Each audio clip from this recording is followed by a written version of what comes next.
We are Ches Amud Beis, page 8b, and yesterday we learned all about Shnayim Mikra V'Echad Targum. I did want to just mention, I was thinking about Howard had asked, what about learning Chumash and Rashi? And I mentioned that although we saw the Shulchan Aruch says it's okay as long as you say the psukim 3 times, because there's a lot of psukim that don't have Rashi. So therefore, you would need to do the pasuk 3 times and then and do Rashi on the psukim that on psukim that have Rashi. But I did mention that the common tradition is to do Onkelos. Now, the more I think about it, could be the reason why people do Onkelos, even though they could do Rashi, is maybe because they're lazy. Onkelos is a lot easier to just read through. Maybe Rashi takes longer, so they'd have to read the Chumash 3 times and do Rashi. So maybe that's why. So maybe it is better to do Rashi. If you're only going to do one, Onkelos or Rashi, I don't know. I mean, on the one hand, we said Onkelos has a benefit that it was given at Sinai. It says the translation of Onkelos was a tradition given at Har Sinai, and it got forgotten, and Onkelos reestablished it. And so there is some maila, some benefit of Onkelos, although in the Shulchan Aruch it did say that if you do the Rashi, it's fine. And it says the person who wants to be extra, do everything the best, you should do Onkelos and Rashi. So I don't want to tell anyone not to do Chumash and Rashi instead of Onkelos. Shulchan Aruch says it's okay.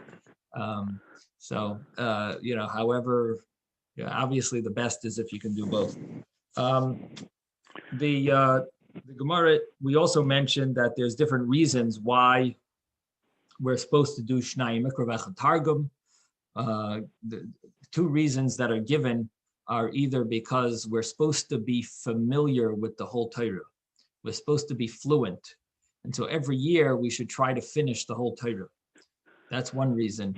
And the other reason is to understand what they're doing in Shul. Being that week they're reading this portion in Shul, we should know what they're reading.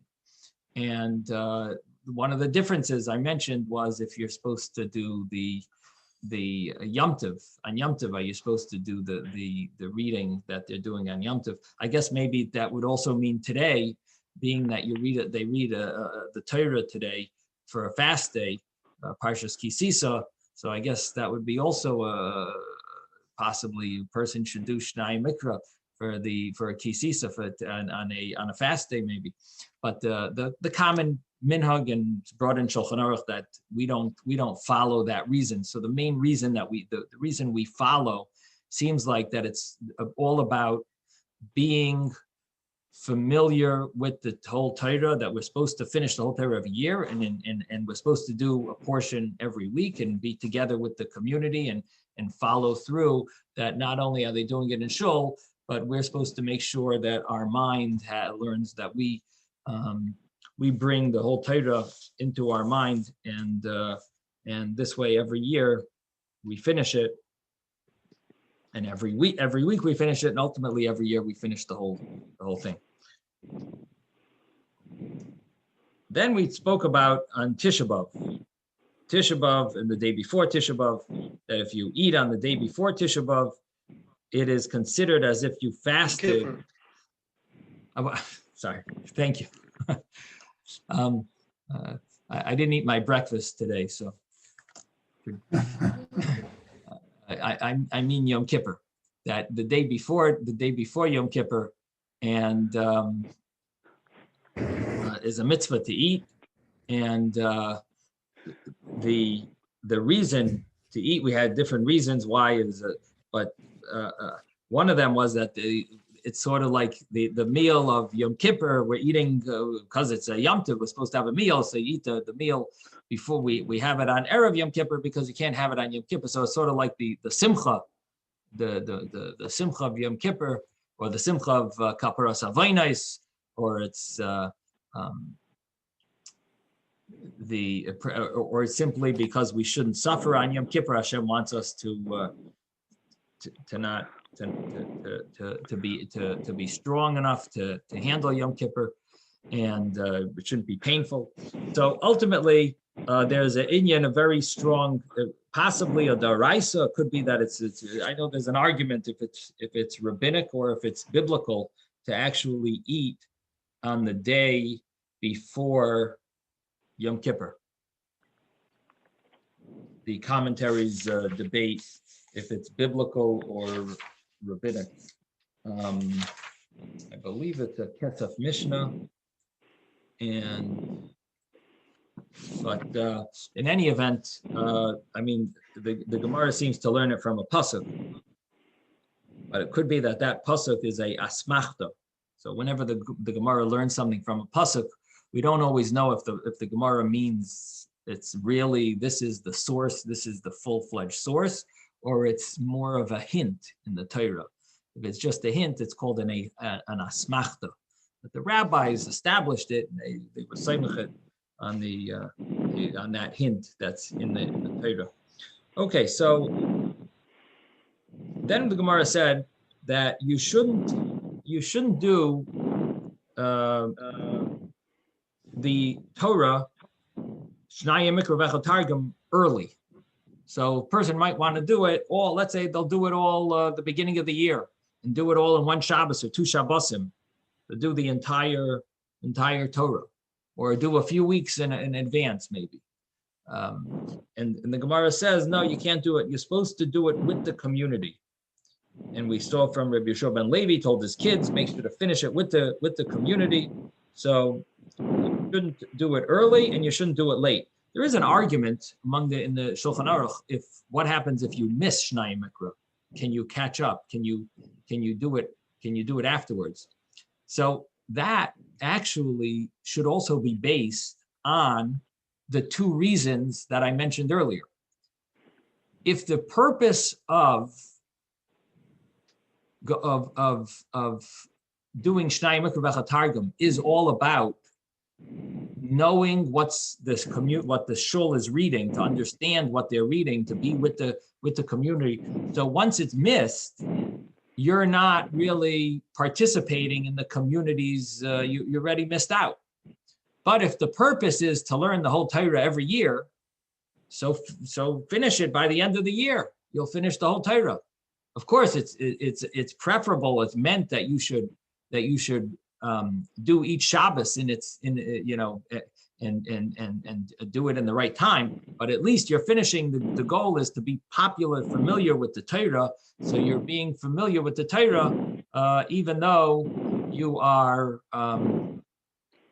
though you missed the Shabbos, you missed it by Shabbos. But nevertheless, at least you can catch up. So according to it brought down that you can catch up until the next year, Shmini Atzeres. Preferably you should finish it before they read it in shul. You shouldn't make Kiddush Shabbos day before you do Shnayim Mikra. If you missed it, you could still do Shnayim Mikra until Mincha time, Shabbos Mincha. If you miss Shabbos Mincha, then you do it until I think until Tuesday. And if you miss that, because I know you can make Havdalah until Tuesday. So I think that, if I'm not mistaken, that would be like a level of preferable. But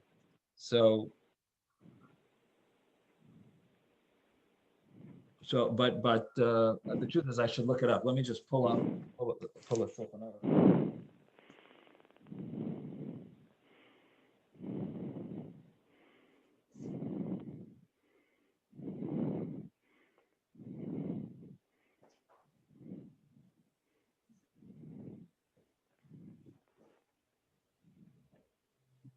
So, b'diavad, if you miss, until Tuesday. It does say that.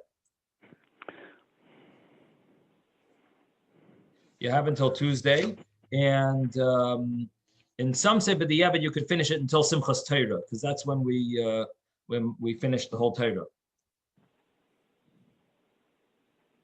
So it's good to be careful. A person who transgressed and didn't finish it in its time should finish it before Tuesday. And if he doesn't finish it then, should finish it by Simchas Torah. Okay, so that's the, that's sort of, it also seems to prove the reason, the purpose is to know the Torah, not to just understand what's going on in Shul.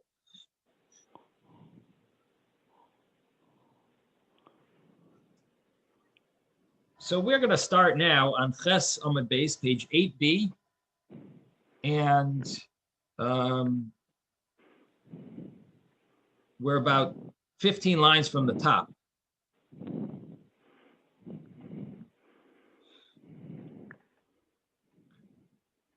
We're in the middle of discussing what Rabbi Yehoshua ben Levi told his kids. Kida Amar Lahu Rabbi Yehoshua ben Levi Levnei. Rabbi Smith. Yes. There's a lot of background noise.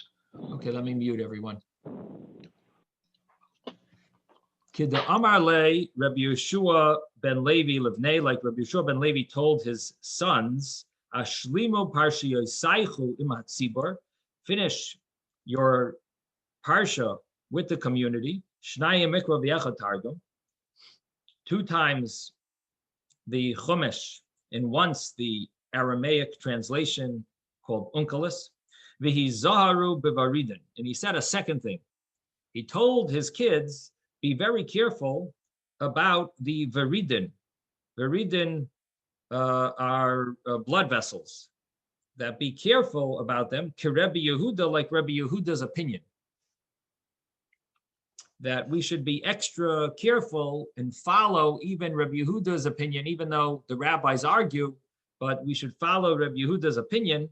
Ditnan Rabbi Yehuda Omer ad sheyishchait es havaridin. And because we learned in the Mishnah that Rabbi Yehuda says that you should cut the varidin. What is the varidin? Well, in a chicken, there are reasons why a person might want to roast it whole. And because of that, if you roast it whole, there are certain blood vessels that the blood doesn't really, the salting doesn't pull out the blood, and the roasting doesn't pull out the blood fully because these blood vessels are in the neck, and somehow they're, I guess, deep in it, and it's not so, the blood doesn't flow from it perfectly. So at least the Rabbi Yehuda's concerned that it might not. There's a possibility that it doesn't fully come out. So he says, what you need to do is you need to pierce them. You need to somehow cut them. It doesn't need to be a shchita. It needs to be pierced somehow. You have to somehow cut them and break them open, those blood vessels. There's an argument among the rabbis if which arteries or veins. There's different, I don't know the terms, the jugular vein and the carotid arteries, and the different opinions which ones we're referring to. But basically, he says you should cut them. And Rabbi Yehoshua ben Levi told his sons you should follow that opinion of Rabbi Yehuda and be extra careful because it's a biblical obligation not to eat blood, and this is an extra way of stringency. It really applies only if the chicken is not, if it's not cut into pieces. For some reason, if it was cut into pieces, then it would cause the blood to I guess flow out. But because it's not cut into pieces, so therefore that blood doesn't end up flowing as much. Now, regular meat, you don't have to worry about. It's only with chickens, because meat is always cut into many different pieces. But chicken, the common, I guess it was popular to roast it whole. And I guess because the juices probably are beneficial, it makes it taste better if you roast it whole. So this is what Rabbi Yehoshua ben Levi told his kids. Number one is Shnayim Mikra v'Yechad Targum. And the second thing he told them is to be careful about the varidin, about the blood vessels like Rabbi Yehuda, that you should cut them. Now, in order that all the blood will come out, and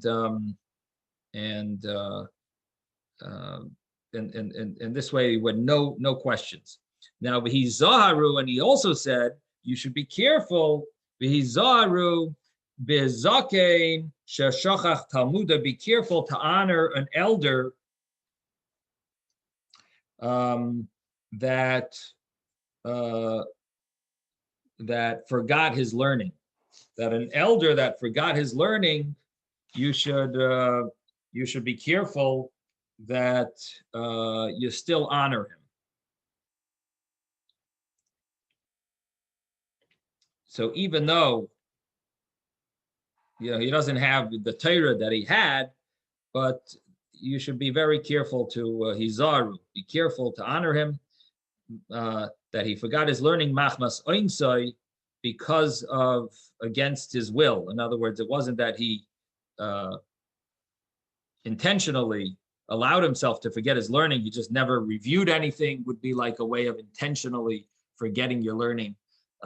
But he intentionally forgot his learning machmas oinsoi because of sickness, or he didn't have money for food, so he had to work, and he really didn't have time to learn. And so for whatever reason, that wasn't intentional. Whatever the reason was, it wasn't intentional. It was oinus, and you should make sure to honor such an elder. That it uses the term zakein, but here zakein does not mean an elder. Even a young person, if they forgot their learning against their will, we should still honor them. The term used is zakein, but zakein really means a zesha kana chachma. It doesn't necessarily mean an elder. Or the reason why it says zakein also could be because the elderly are more apt to forget. It's more possible, but officially the law applies even if it's a younger person. The amrinan, how do we know that you should honor a person even if they forgot their learning, their Torah? The amrinan, because we say luchos v'shivrei luchos munachos ba'arayin. The luchos and the broken luchos were both placed in the arayin together. And what that means is that the luchos symbolize a scholar, and the broken luchos symbolize a scholar that forgot his learning. And both of them are placed together, meaning that you should honor them both with the same level honor. Why is the broken luchos, the broken tablets, why do they symbolize someone who forgot his learning? Because the Gemara says that if a person that when the luchos were broken, if not for the luchos being broken, we never would forget our learning. We never would forget any Torah. It's a Gemara in Yuma. It says, it's a Gemara in Eruvin. Ilmole loy nishtabru luchos harishonais. If the first luchos were not broken, it says loy nishtakcha Torah mi Yisrael. Torah would not be forgotten from the Yidden. So the breaking of the luchos was the cause, which basically means the egel, the sin of the egel. But that was the cause of us to forget Torah. So the breaking of the luchos is like it symbolizes the forgetfulness and someone who forgot his learning, and therefore you can't. It symbolizes also that you can't make him, think of him as he's guilty, because the guilt is really the fact that the luchos were broken. So it's not really his fault. You can't blame him, so to speak, for forgetting his learning, especially he's an oinus, he's sick, but also because the source of forgetting Torah is it's not because of us, it's because of the shviras haluchos, the breaking of the luchos. Now, when were the luchos put together? When were the two luchos put together in the Aron? The broken luchos and the regular luchos. Because when Moshe Rabbeinu took down the luchos, he put them in an aron, put them in an ark. Then, when he brought down the second set of tablets on Yom Kippur, he commanded us to build a mishkan. Now, the Mishkan had an ark in it, but obviously there was an ark earlier that held the broken luchos, and as well as the luchos that Moshe brought down until the Mishkan was built. So after the Mishkan was built, it says there were two araynis. One had at least there are different opinions, but the Rashi brings down an opinion that there was one of the aroins, one of the arks had the broken luchos, and that's the ark that used to go to war with the Jewish people. They went to war, they would take that ark. And the other ark was the ark that was in the Mishkan, and that was the one that Betzalel made, and that was the one that had the regular, the full luchos, the second tablets. So we have two arks, the second, according to this opinion, two arks. So when were they really both placed together? So after the building of the Beis Hamikdash, then they took the tablets. There were no more wars, so we took the tablets from the ark that was Moshe's ark, and they were moved into the regular ark, either under the other tablets or on the side, and that's how they. That's how you have the ark. The tablets and the broken tablets were both placed together in the ark. Yes, Ben. Where do we find in the Torah that they refer to the Aron Kodesh in the plural? Aronot Kodesh. Uh-huh. You're asking how do we know there were really two? Really, it should be just one. That's what you're asking? Right, because the Plishtim didn't steal two, they stole one. Right, they stole one. Or right. They took one from Shiloh. I if you want, I can tell you it's a Rashi. I think in the beginning of Chumash Devarim. I think it's a Rashi in Perek. Okay. Take a look, maybe. I'll look for it there. Just 1 second, I'll pull it up.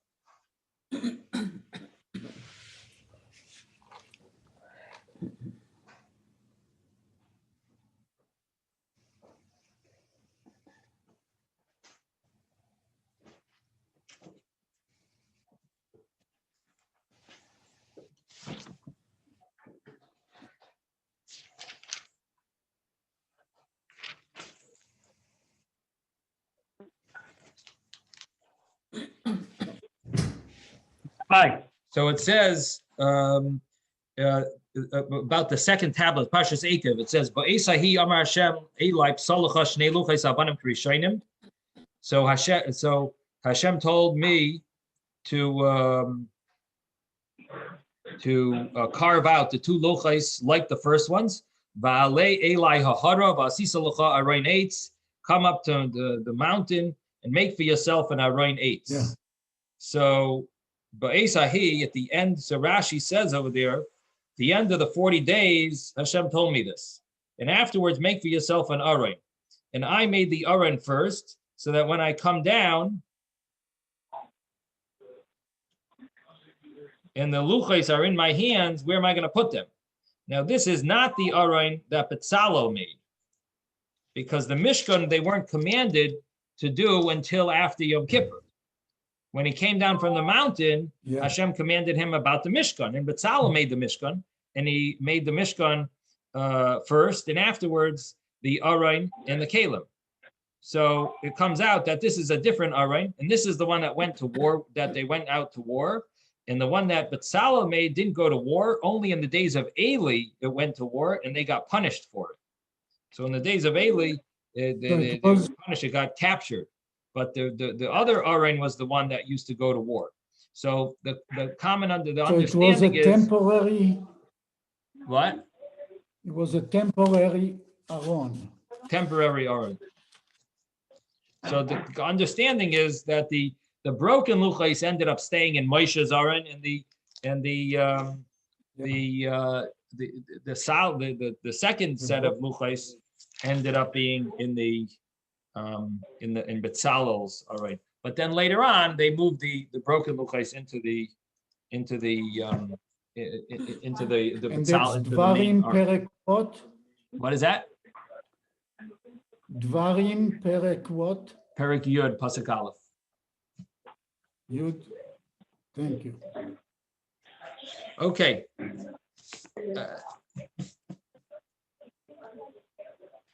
So the next Gemara tells us that another thing that someone told their kids. So the previous Gemara was Rabbi Yeshua ben Levi told his kids about Shnai Mikra, about the Veridin, about the blood, cutting the blood vessel, and the elder that forgot his learning, the scholar that forgot his learning. And now comes Rava. Amar lahu Rava levnei. Rava told his kids, Kisha'atem choischem basar, when you cut the meat, al tachtechu al gab hayad, don't cut it on your hand, meaning don't hold meat in your hand and try to cut it. You know, when you're in a rush and you think, oh, I'm not going to cut myself. And the thing is, Rava told his kids, don't ever do that. Ika da amri mishum sakana. Some say the reason why he told them that is because sakana. And some say because amri mishum kilkol suda. And some say because of kilkol suda, you'll ruin the meal. And Rashi says kilkol suda, even if it's a small cut. So you'll say, oh, I don't care if I get a little tiny cut, you know, before I'll stop right when I feel the knife, I'll stop. So I'm not, what's going to be a little, a tiny cut? It's okay, I can get a small cut. But even a small cut, blood will come out, it'll ruin the food. And it'll disgust those that are sitting around. Now, the people, the commentaries ask on Rashi, what about the prohibition? There's a rabbinic prohibition of eating human blood. The Torah prohibits eating animal blood, but if a person bleeds, so there's a rabbinic prohibition of eating blood. So why does Rashi say he's more worried about the yelach lechas hamaychol, it'll ruin the food? What about the fact that someone might end up eating it? Why doesn't Rashi say that? So some want to learn that Rashi means both. He says even blood will come out. That's the first thing, and that means a prohibition of blood because you might eat it. And it'll also ruin the food and disgust those that are sitting around.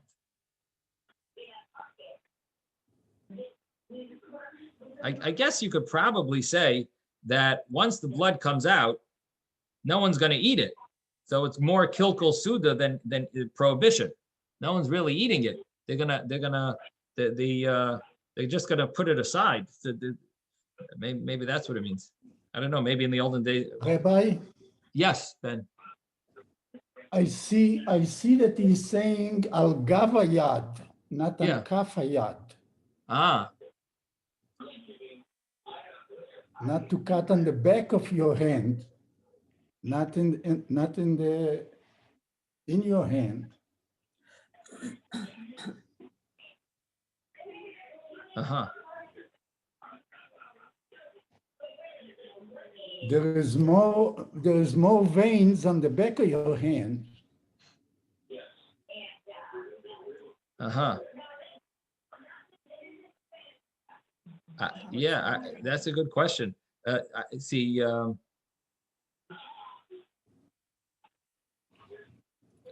So he's right, you know, the back of the hand is dangerous to cut against. why would anyone cut on the back of their hand? That's what I'm saying. It doesn't make sense. You can't even hold it. You don't even have a grip. It must mean on your hand. I don't know if gav, I think al gav doesn't always mean the back. I think al gav means on top of. I think it's just the term, maybe. Maybe sometimes I know in Hebrew, al gabay can be on. Right. So I think maybe it just means on. Yeah. It just doesn't make sense. How would anyone cut? Why would anyone cutting on on your On the back of the when you're hand. holding it, makes a lot of sense. People all the time, they try to cut things when they're holding them, and very often they get cut. But people do that I all the time. At do. least you're holding it. But yeah, I don't know. I don't know the Okay, I just noticed it. terminology. I Yeah, figured interesting. I'll ask. Yeah. Okay, we're gonna continue. So Rava told his kids, when you cut meat, don't cut it al gav hayad. And some say because of sakana, some say because of kilkul suda. Some say sakana means danger, and others say kilkul suda, you're gonna ruin the meal. Now, the next thing he said was, ve'al teshvu al mitas aramis. Don't sit on the bed of literally it would mean an Armenian woman. Yeah. Now, what's the reason?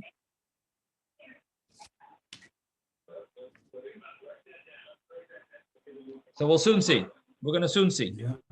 I read the second line. Vial tavru achoyre beis hakneses, v'shah she'atzibar mispalim. Don't pass by the back of a shul at the time that they are davening.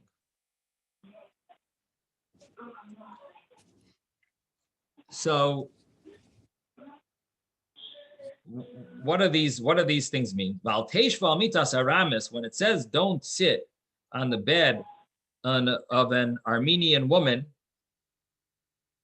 Ika da Amri, some say loy signu, loy kriyashma.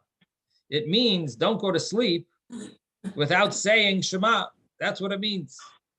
Rabbi Smith, Yes. I don't think it's Armenian. Aramis is Aramean. Aramean. Aramean, excuse me. Okay. Right. Okay. I just want to mention that. Thank you. Aramean. Okay. That's two. Aram would be the country, or Armenia, I guess, would be the country. Yeah. Okay. So From Aram. Aramean. Aramean. Aramean. Okay. Aramean. So don't go to sleep without saying Kriya Shema, because your bed, if you do that, your bed will be similar to a Aramean bed. V'ika da amri deloy tenasvu giyorta. And some say it means don't marry a convert. That's what he told his kids. Doesn't mean it's prohibited, but he told his kids, Rava told his kids, don't marry a convert, and he used the term, don't sit on the bed of a Aramean. V'ika da amri, and some say Aramis mamish, it literally means don't sit down on the bed that belongs to a Aramean. Mishum Maisa de Rav Papa. And it's because of the story of Rav Papa. And we'll soon read the story. So let's think about what we just read. So one point was make sure not to go to sleep without saying Shema. Okay, that makes a lot of sense. We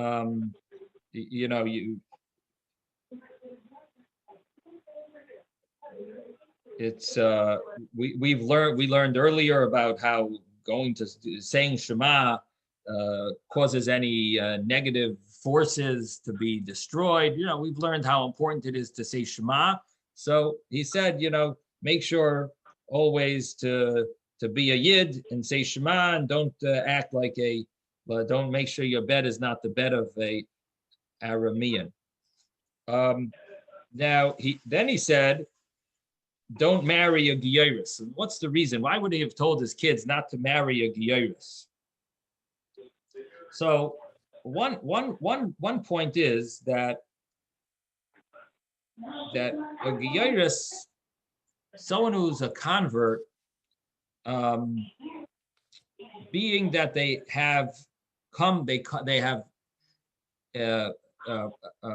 they possibly have nature. They have genes that have not become fully Jewish yet, meaning that even though they've converted and they've accepted Yiddishkeit and they're considered a full-fledged Yid, but they might have certain traits that they inherited that take many generations to change. So there is a Gemara that says an Eved never trusts a slave until 16 generations. So what that means is that people do have certain genes that they get, and therefore he told his kids, to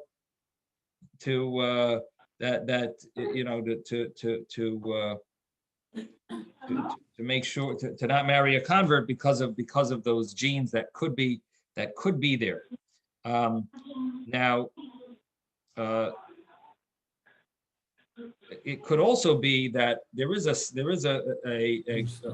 Gemara, and it's a Rashi. Rashi brings it: never embarrass a non-Jew, or never embarrass non-Jews in front of a ger, because until 10 generations they feel bad. That's why it says about Yisroi, Vayichad Yisroi, that he became very, when he heard about the destruction of Egypt, it's one opinion is he was very happy. Another opinion is Naaseh b'sorei chidudin chidudin. He felt he was very hurt and pained by the suffering that they suffered, because he still feels bad for all of their suffering. So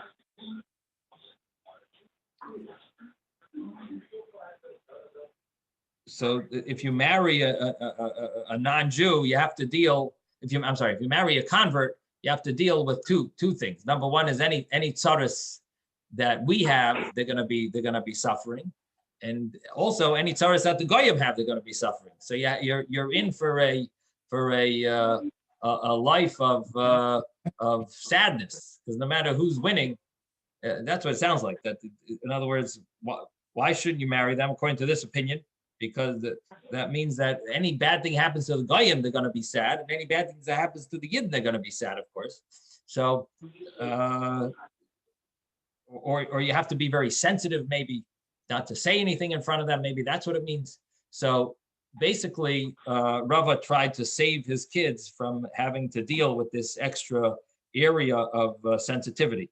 Now, we do know that Yehoshua married Rachav, who was a convert. So Yehoshua, the great leader, after Matan Torah, he married Rachav.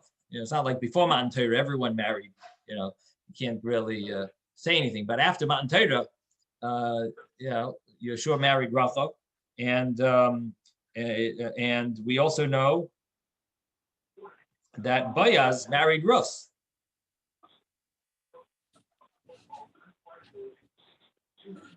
And we also know that many great righteous people were descendants of converts.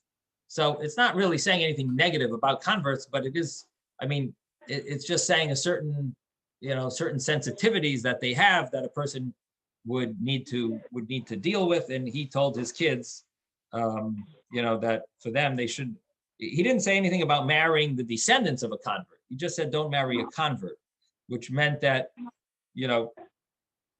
as long as these sensitivities go away, he could marry them, marry their grandchildren, whatever it is.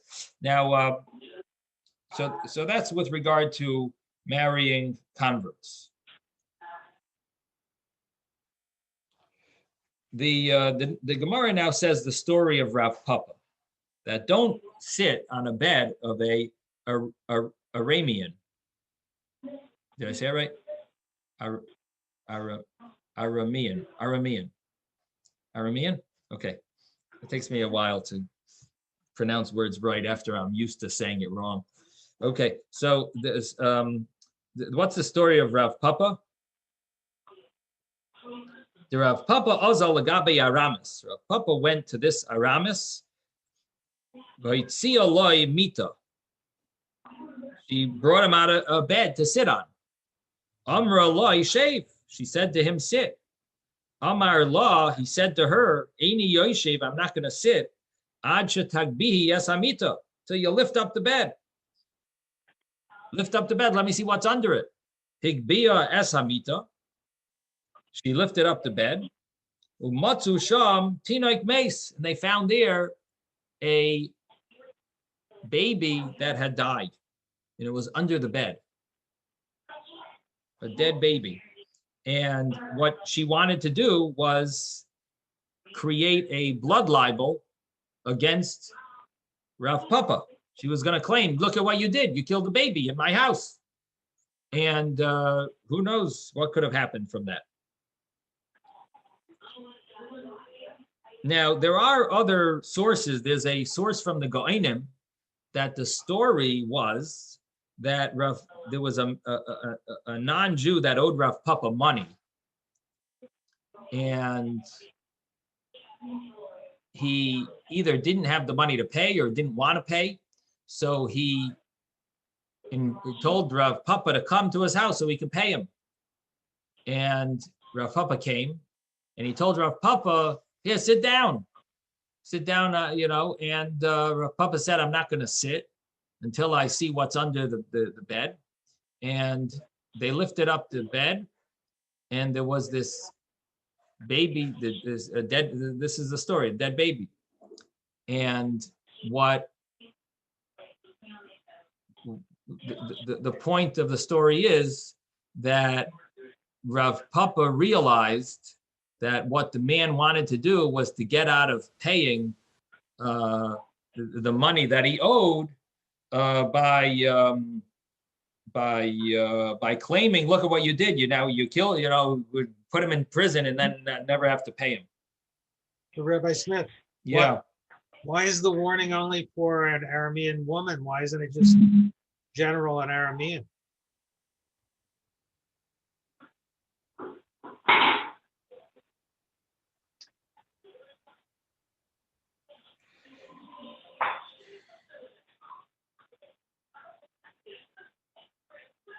That's a good question. I'm going to take a look if they speak about it in the back here.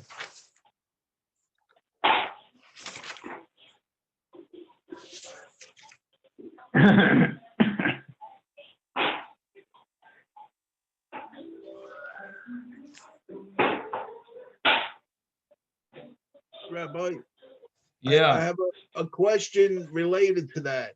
Yeah. Why is it not forbidden to sit on any woman's bed?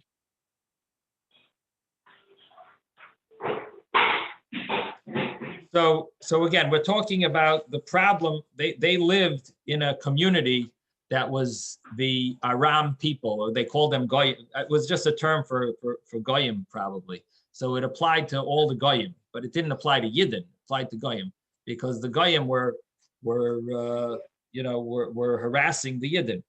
Now, so in other words, the term Aram, I think, was just a term used for the Goyim. Unless you see something different in your Gemaras, I don't know if the Art Scroll says anything, but No. This is my own question. Yeah. That why is it permissible to sit on a woman's bed? Why not? Yes. Well, it seems like in those days they didn't have chairs. That was like they would bring the bed. It was just a term used. It could be they slept on the beds also, but that's what they sat on as well. So it uses the term bed, but they would move it around. And I think we once saw this before, that when we spoke about, I think it was about the beds being from what direction your bed should be. So if the bed is established, if it's kavua, then it was not a problem, something like that. We once had that, and we saw that obviously they used to move the beds around. We don't have that. In our days, it's not common to do that. But in those days, Or no, davening. I made a mistake. It's not about the order where the bed, what the bed was placed. It was about davening next to your bed. You're not supposed to daven. That's what it was. Nothing should interrupt between you and the wall.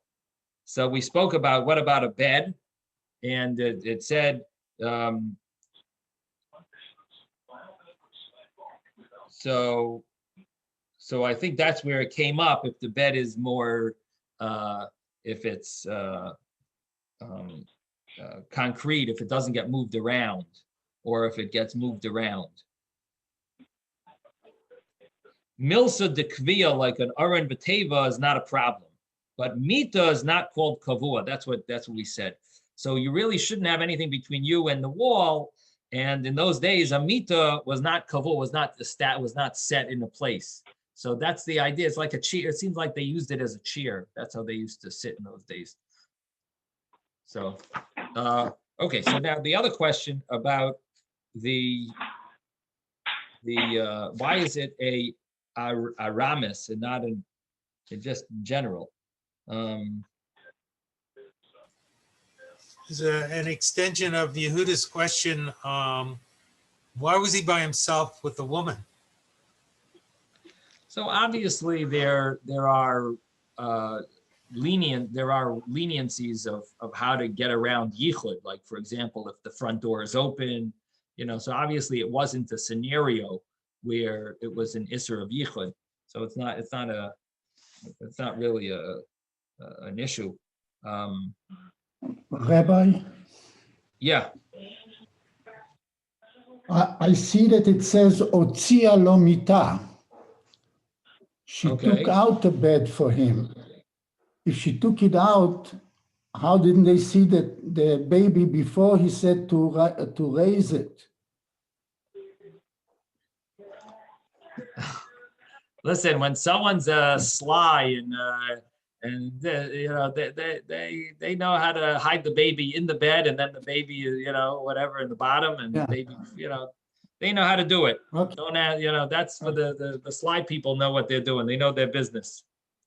But that says that they use it as a chair because she's moving it around. Right. That's yeah, for sure. So Multi-purpose. yeah, I'm not really sure if they discussed this. I'm just looking in the back here. The Misa was, he went to a woman and she brought out this chair or this bed.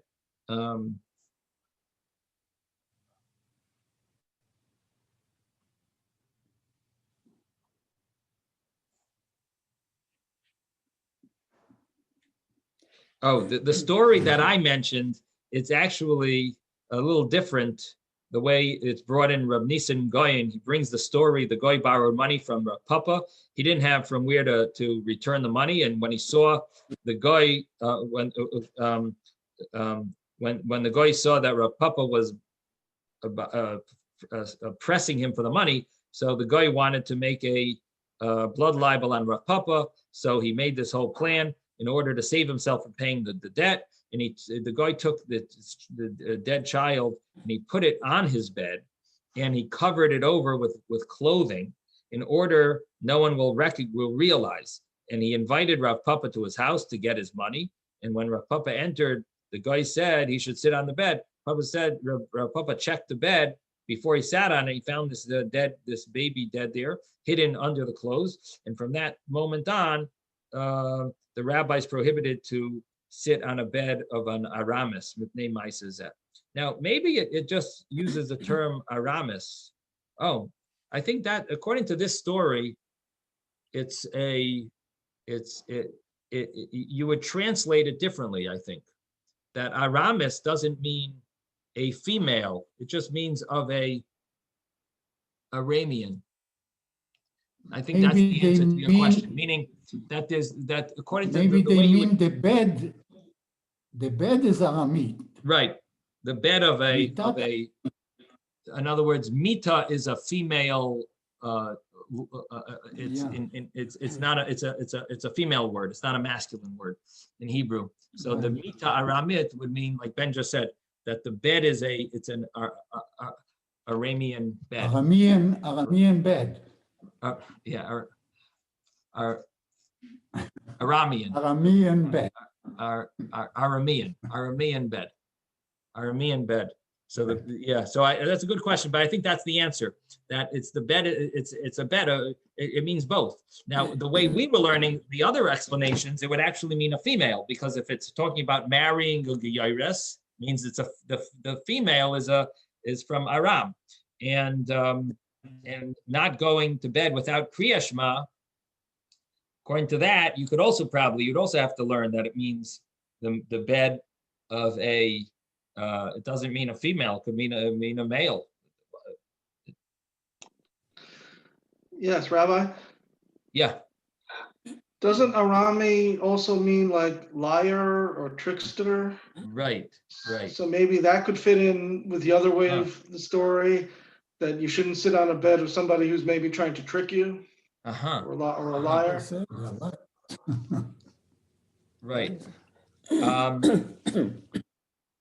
Just another thought. Lavana Arami. Normally, the term is Ramai, not Aram. I know we sometimes translate it that way, but it's generally, I mean, the official word is Ramai. I don't know to what extent. Lavana Arami.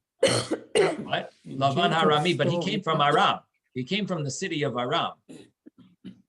Padan Aram. Yeah. You know, and He's Aramean. Okay, it just sounded similar, so I thought maybe that might be the understanding. Okay, yeah, definitely. You know, sounds like a good shot. But then again, I don't know if you would need a rabbi to tell you to be careful when you're dealing with a trickster. You know not to do that. He's telling you any guy you have to be careful from, and that makes sense. But to tell you to be a trickster, you should, by the way, be careful from a guy who's a sly and tricky guy. It's like, oh, really? I should, you know, it's like automatic. Like, well, if you're telling things to your children, sometimes right, you think you it's gotta tell them obvious, that. but you know, right. I think we all know that we should always tell things to our children, even if they sound obvious. Right. Okay. Right. Rabbi, Yeah. also a thing, in those days they had no couches. They had to sit in a chair or a bed. They had no place to sit on comfortable. So they sat on the bed all the time. You're saying it wasn't, they weren't familiar with couches. They didn't know how to make couches. It wasn't their, they didn't come up with it yet. Only the real wealthy princes, kings, whatever, had couches. Nobody else had couches. They had a table and chairs and a bed. So you either sat on a bed, you sat on a chair. They had no couches. Right. And they didn't have like Home Depot chairs where you could buy like, you have extra chairs. They had like their 3 chairs in their house. And then once they filled up, then they had the beds. So maybe maybe that makes sense. Good. Today's actually a mitzvah to learn, Rabbi. What is that? Today's a mitzvah to learn. A mitzvah to learn. Today's a mitzvah to learn. What do you Why is a mean? mitzvah to learn? Because in the old country, they were killing all the Jews on Christmas Day. They couldn't walk the streets and whatever. They were killing the Jews. So today's act of mitzvah, and it's saying dread with the goyim. The act of mitzvah and dread with them. You reverse the whole thing. Great. We reverse it because today is their day, and it's our day. It's our day to learn. But we're still believing Hashem and everything, and they didn't believe that. So they do out and kill them. They were drunk and killing the Jews. To show the difference between a goy and a yid. There's a big difference. We're supposed to learn. Okay. But today, they get took to learn. Yeah. So today is Yontif, and they were killing us on their day. So today's actually a mitzvah to learn today. Okay, for sure. It's a mitzvah to learn every day. Okay. I'm not talking about they don't kill Jews every day. Only kill Jews on Christmas. Yehuda, Reb Tuvia was there in Germany during the war, so he saw it all. Okay, so we're going to continue. Thank you, Reb Tuvia. Thank you. You're welcome. So the Gemara said these 3 things that Rava Was it just three? Let's see. Rava said three things. When you cut meat, don't cut it on your hand. And he said, don't sit on the mitas aramis, and don't walk behind a beis haknesses when they're davening, while they're davening. So we said the reason for the meat was because either sakana, that you'll hurt yourself, or the kilkul suuda, you'll ruin the meal in front of the people, make it disgusting. We said the reason for mitas aramis was either meant don't go to sleep without shema, don't marry a giyaris, or simply don't sit on a bed of a guy. Now, and that was the story of Rav Papa that we said. And then the Gemara said that Mikan Amru, that Chachamim, that it's Asur Leishev al Mitas Aramis. And now the Gemara wants to explain what is the reason and when does it apply not going behind a shul when they're davening. Messiah, so the Gemara says, Val Tavru Achayre Beis HaKnesses, don't go behind a shul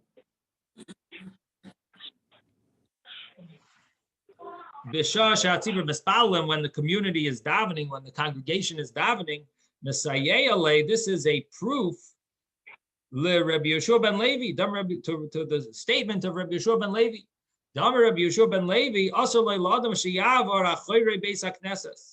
It's prohibited for a person to go behind a shul.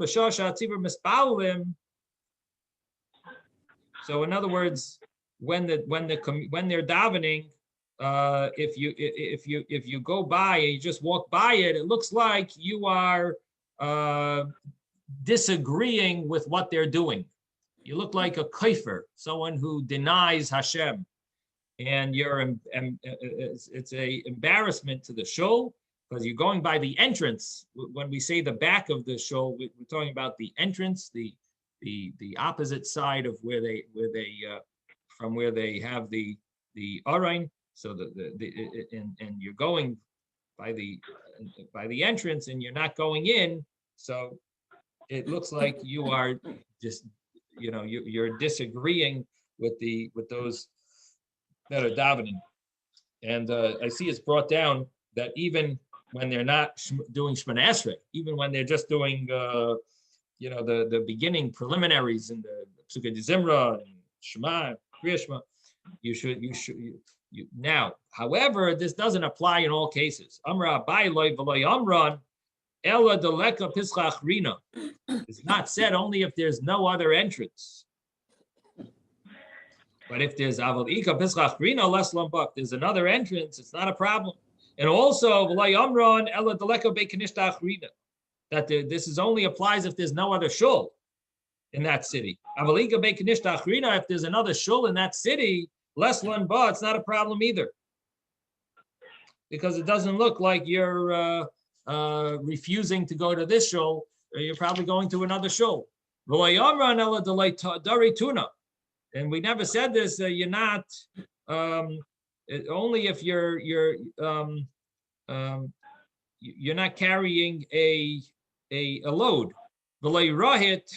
And you're not running. And you're not wearing tefillin. But if you have one of these, so if you're carrying a load, less lanba, it's not a problem. And it's pretty obvious if you're carrying a load, it's understood why you're not going in.